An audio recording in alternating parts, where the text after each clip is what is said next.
Welcome back to another episode of the Wellness Simplified podcast. We are going to continue with our theme from last week as we dive back through some of the archives leading up to our 1-year anniversary on March the 8th.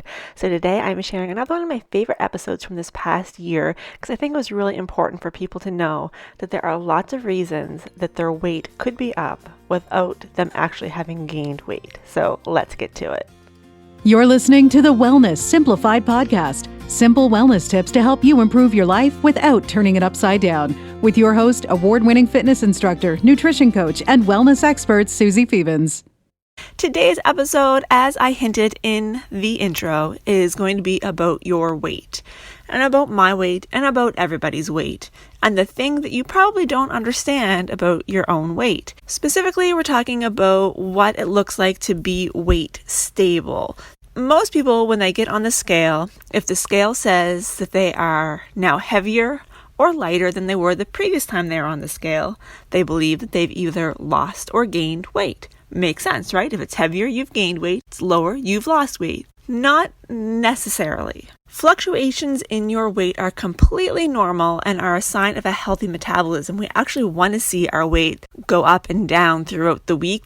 On its own, it's a sign of a healthy metabolism. When I'm working with clients, I purposely want to see the weight changing because it tells me that your metabolism is working most efficiently and it's preventing your body from plateauing. And even if you are trying to stay weight stable, you still want to see those fluctuations because it means that your metabolism is still working for you. It means that you can be doing some of that nice recomposition, gaining muscle, maybe shedding a little bit of fat. We want to see all of those things happen. So I know it can be frustrating, but we honestly, truly want to see the scale up sometimes and down sometimes. That can still mean that your weight's stable. So some reasons that your weight could be up on a given day compared to the previous day. Well, firstly, if you are eating food before you're getting weighed, don't do that. Get weighed in the morning after you've gone to the bathroom, maybe had a glass of water, but then you get on the scale and you see where you are. You shouldn't be getting on the scale with a stomach full of food. Undigested food is obviously going to make your weight be higher.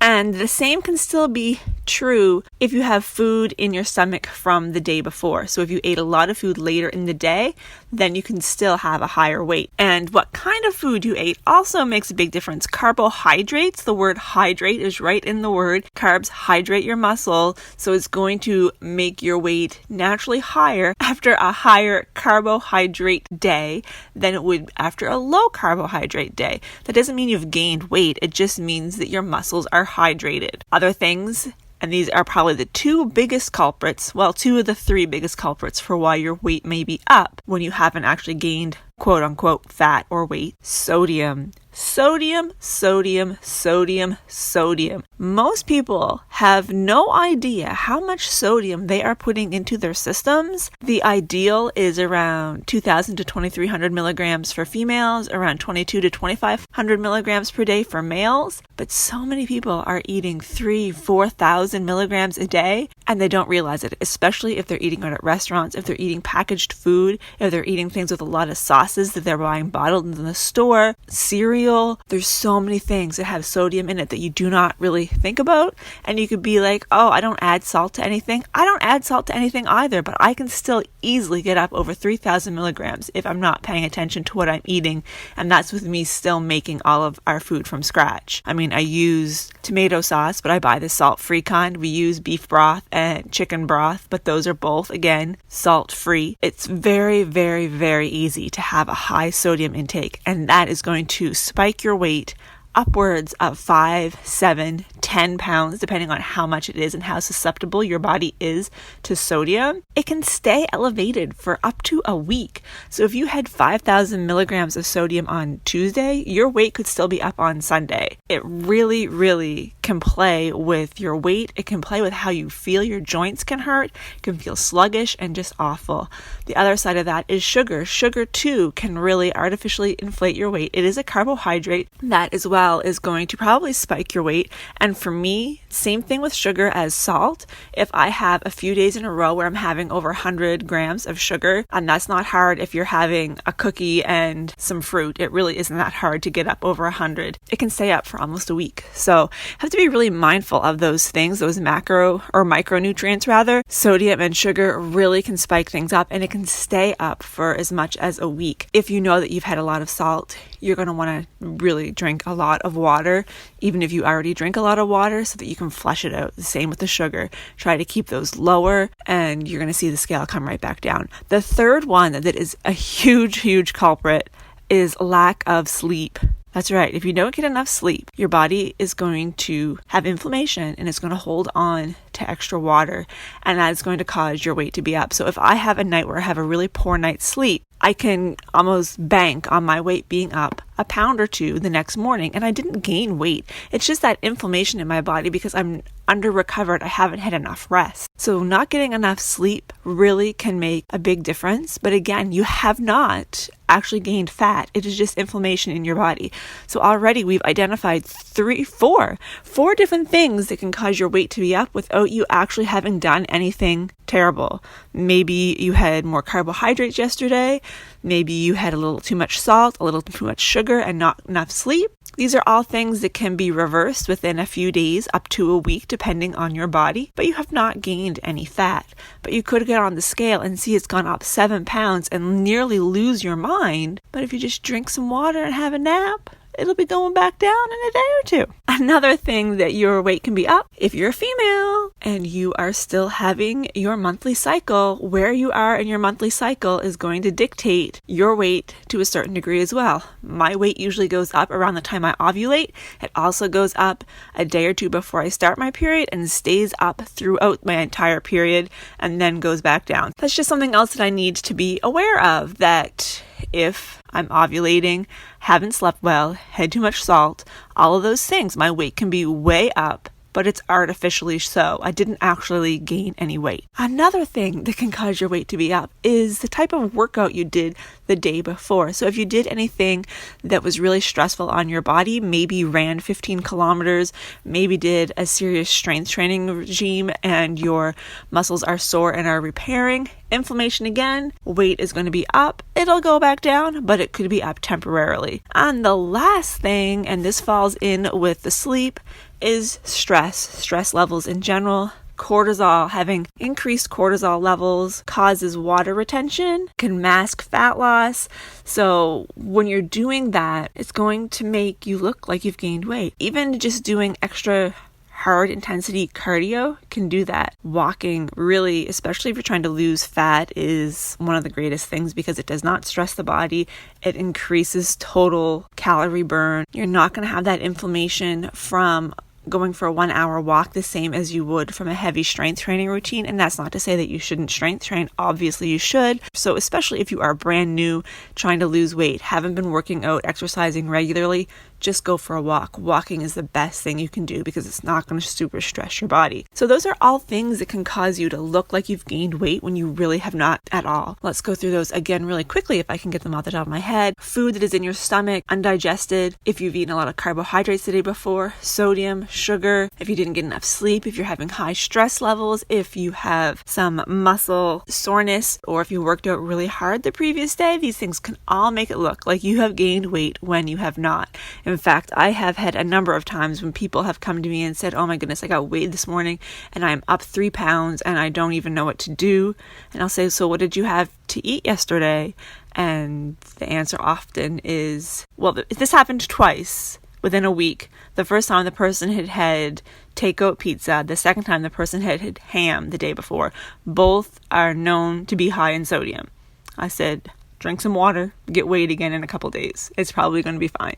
And it was. So those are all reasons why your weight can be up. Same thing can happen if your weight is down. It doesn't necessarily mean that your weight is actually down. If you are dehydrated, your weight can be lowered. If you had low carbohydrates, lesser carbs than you normally have in the run of a day, that can make your weight look lower. But that doesn't necessarily mean that you are lighter. So if you had one day where you ate a lot of carbohydrates and your weight was up 3 pounds from where it was before, so then you hardly ate any carbohydrates for the next 3 days, and then the next time you get on, you were down 6 pounds, you probably didn't actually lose any weight at all. You're still weight stable. It's just that you were playing around with your carbs. Yeah.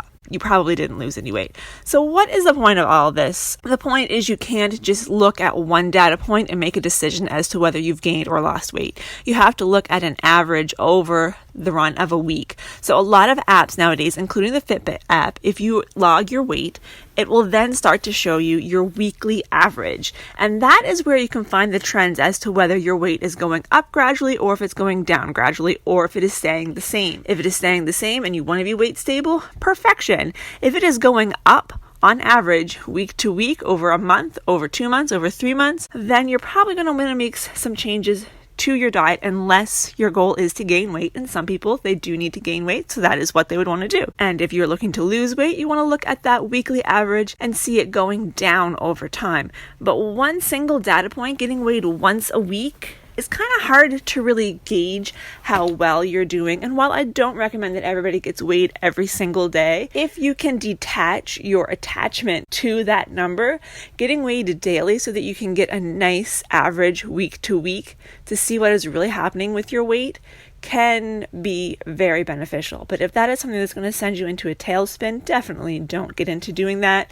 Instead, you can weigh yourself once a week, but try to do it under the same circumstances each week. So if you know every Friday night you go out and you have some drinks, oh, that's another one. Alcohol can really throw your weight off for a week. If you know you're going to have drinks on Friday night and you're going to have nachos or whatever, don't get weighed Saturday morning because your weight's always going to be up. Instead, just try to recreate the same settings week to week. I usually get weighed most mornings. I don't get weighed every single morning because I'm just lazy, but probably 3-4 times a week I will get on the scale so that I can keep an eye on the average. If you want to get weighed once a week, just make sure that it really is under those same circumstances or as much so as possible so that you're comparing apples to apples instead of pomegranates to cantaloupes. You want to have as close to the same information happening each time, because what good is it if you one week get weighed the day after you ate an entire pizza and ran a half marathon,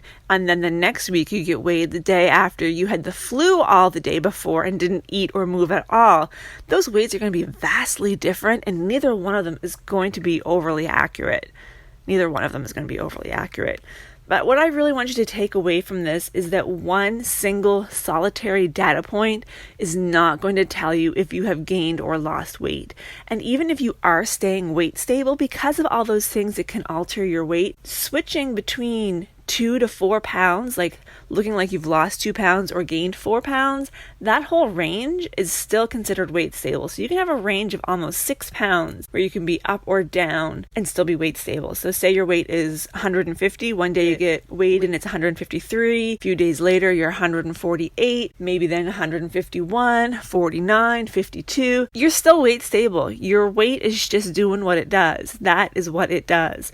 Does not mean that you keep gaining and losing and gaining and losing. It is just your body doing what it does. It is your metabolism doing its job. It is your body taking care of whatever you have fed it the day before or whatever activities you have put it through or have not put it through the day before. It is all normal. Do not think just because you get on the scale one day and your weight is up a pound or two or down a pound or two that you have necessarily gained or lost weight. So now that I have debunked probably what most people think is gospel when it comes to getting on the scale, I would love to hear what you think. If this was something new to you, if this is something you've never ever heard before, or if this is old hat and you already knew that your body fluctuated and that you can expect a range of about 4, 5, 6 pounds and still be considered weight stable. Or have you even heard the word weight stable before, unless it came out of my mouth? I would love to hear all about that. And this is where 2020 Susie is going to jump back in, because just today, on the day I've recorded this, the Wellness Simplified podcast got its own Instagram account. So if you want to chat, I would love to do that over there at the Wellness Simplified podcast. So I would love for you to give me a follow there if you haven't already and you are on the Instagrams. And that means I'm going to have to update this outro that you're about to hear because now we've got some new info that needs to be added in. But that is it for this week. I will talk to you next week for our last final flashback episode before we hit the big 1-0. I was going to say 1-0, but it's just 1 before we hit the big 1 year anniversary. Thank you so much once again for tuning in. Truly means so much to me. If you haven't already hit subscribe, I would love it if you could do that, and then you'll have all new episodes delivered right to your device bright and early on publishing day. You can connect with me online on Instagram is the best at Susie Confesses, or you can find me on my blog, confessionsofaFitnessInstructor.com. The podcast and show notes can be found at wellnesssimplifiedpodcast.com. And on Facebook, you can find me at facebook.com/confessionsofaFitnessInstructor. It's long, but it's easy to remember. I'd truly love to hear from each and every one of you, especially if you particularly liked or disliked an episode, so that I know, because otherwise, if you don't tell me, I'm never going to know. So please feel free to contact me anytime to say, hey, I love that episode, or hey, I hated that episode, or whatever floats your boat. And thank you so much for listening. I hope you have a wonderful weekend, and I will chat with you next week.